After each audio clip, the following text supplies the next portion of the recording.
Not the kind of secret that requires a revelation or a dramatic moment. The kind that has been playing out in front of you every single day in gestures so small, so ordinary, that most people look past them without realizing what they are seeing. Number 4 on this list is the one that stopped me completely when I first understood it. Because it means that every single time you leave, something measurable and real is happening inside your dog that most owners never know about. Stay with me for that one, because your dog does not treat everyone the same. You probably already sense this. You have noticed the way they move toward you differently than they move toward anyone else. The way a specific sound of your voice changes something in their body. The way they seem to monitor you in a room even when they appear to be doing something else entirely. What you are sensing is real. It has a biological basis, a neurological explanation, and a depth that the word loyalty does not fully capture. Dogs do not give their most significant behaviors to everyone around them. They give them to one person. The person their nervous system has quietly decided is worth that level of investment. These are 5 things your dog does only for their favorite human, and once you know what to look for, you will start seeing them everywhere. 1. They mirror your emotional state. Before anyone else does walk into a room in a bad mood, your partner might not notice for 20 minutes. Your friends might miss it entirely. Your dog notices in the first 3 seconds. This is not a coincidence.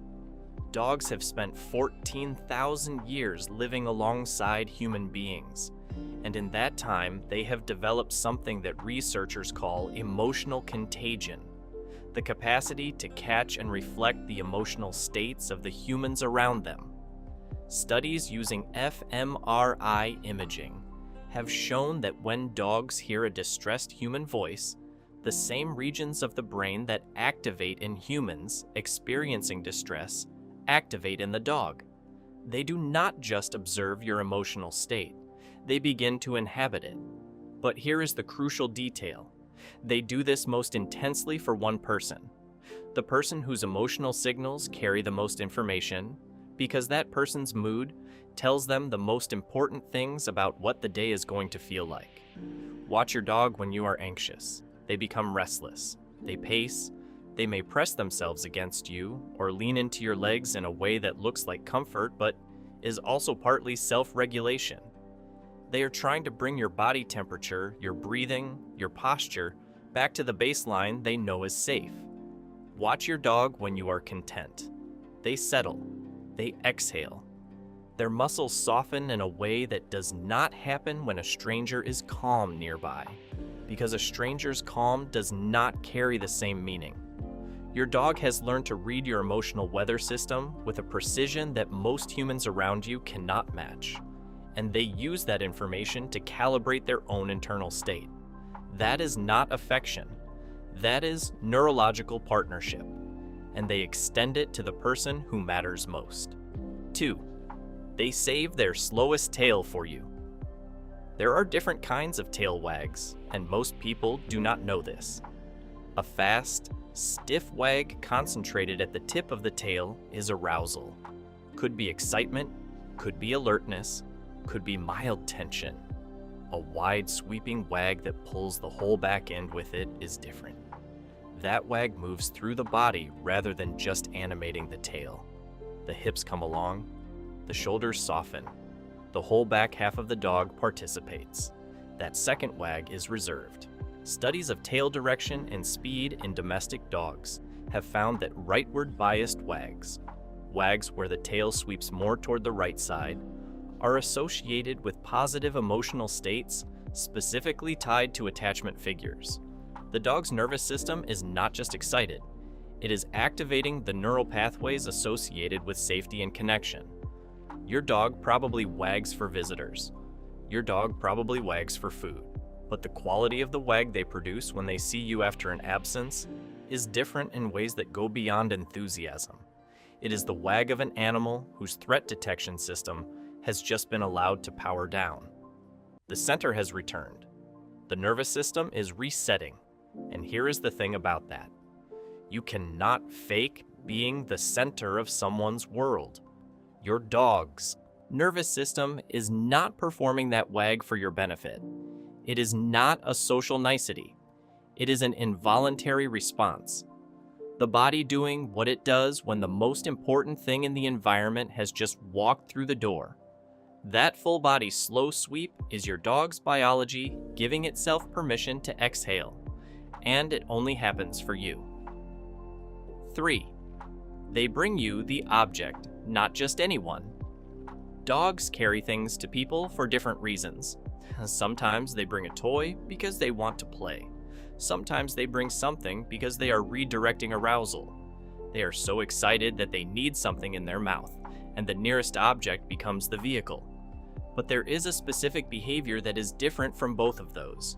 The dog who seeks you out specifically to bring you something, who holds it and looks at you, who is not interested in the toy game, but in the act of sharing, who drops it at your feet and then looks up with an expression that communicates something like, "I wanted to give you this."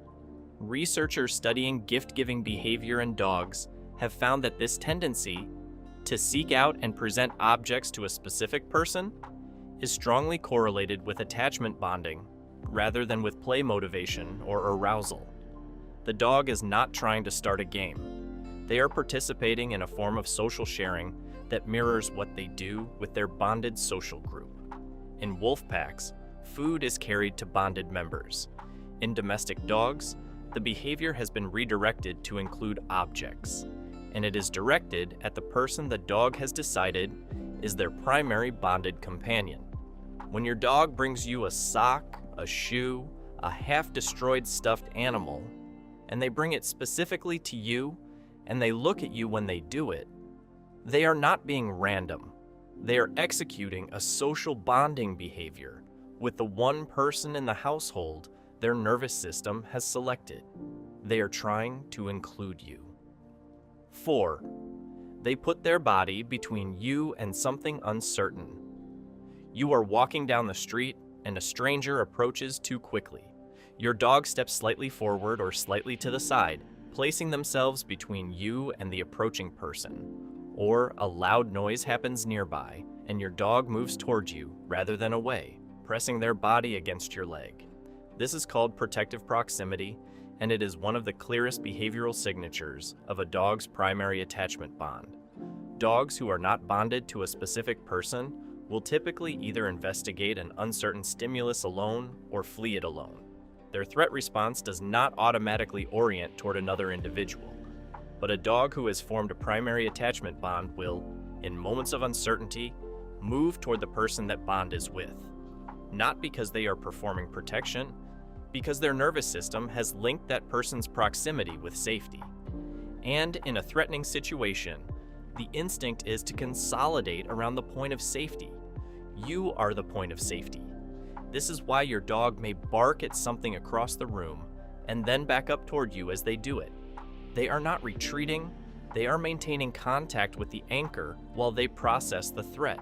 And what I find quietly extraordinary about this is that it works in both directions. You calm them, but their presence beside you, that warm body pressed against your leg in a moment of uncertainty, does something to your nervous system too. The regulation runs both ways. That is not a coincidence. That is 14,000 years of coevolution working exactly as it was designed to. You became each other's safe place, and in the moments that test that, your dog moves toward you without thinking, because there is nowhere else that makes more sense. 5. They grieve you in the specific way that science can measure. This one is the hardest to sit with, but it is the most important. When you leave, your dog changes, not in the performative way of a dog who has separation anxiety, though that is also real and significant, but in a quieter, more consistent way that researchers have been able to document across multiple studies. Cortisol levels rise. Cortisol is the stress hormone. It rises in your dog's blood when you leave in a way that it does not rise when a stranger leaves, when a familiar, non-bonded person leaves, or when the environment changes in other ways, The rise is specific to the departure of the attachment figure, to you leaving, not the house emptying, not the routine shifting. You, specifically, walking out the door. Simultaneously, dogs who have formed primary attachment bonds display what researchers call protest behavior and despair behavior, both drawn from the same framework used to describe human grief responses. They search, they vocalize, they settle into a quieter, flatter state that is not sleep and not relaxation. They wait, and the waiting is not passive. It is a sustained biological orientation toward your return. And when you come back, the cortisol drops, the behavior changes, the body resets. Your return is not just emotionally meaningful to your dog, it is physiologically corrective. Something that was dysregulated comes back into balance the moment you walk through the door. This is not guilt tripping. This is not an argument that you should never leave your dog. It is simply a window into the depth of what your dog experiences in relation to you specifically, not to the household, not to the routine. To you, the cortisol rises for you. It drops when you come back. The body knows the difference. And it has known the difference since the very first time you left and came back, and they learned, slowly, through repetition, that you always do. Your dog mirrors your emotional state with their whole nervous system. They wag for you in a way their body saves for one person. They bring you objects as a form of social sharing. They put themselves between you and uncertainty because you are their point of safety. And when you are gone, something measurable and real shifts in their biology until you return. None of these are performances. Dogs do not have the cognitive architecture to perform attachment for social approval. What they have is a nervous system that has, across thousands of repeated interactions, quietly concluded that one particular human is the center of their world. That conclusion was not made the day you got them. It was built slowly through ordinary moments. Every consistent return, every calm response to something that frightened them, every hand reaching down at the right time. Every morning they woke up and you were still there. They chose you through repetition. And once they chose you, they started showing you everywhere. In the glance across the room, in the wag that moves through the whole body, in the object dropped at your feet, in the body pressed against your leg, in the way the house feels different when you are gone. The next time your dog does any of these things, and they will do them today, possibly in the next hour, you will know what you are seeing. You are seeing what it looks like when an animal decides, with the full weight of their neurology, that you are the one. That is not a small thing. It is one of the quietest, most complete forms of trust one living creature can extend to another, and they are extending it to you. If this one hits something for you, hit like, leave a comment, subscribe if you want more. We will see you in the next one.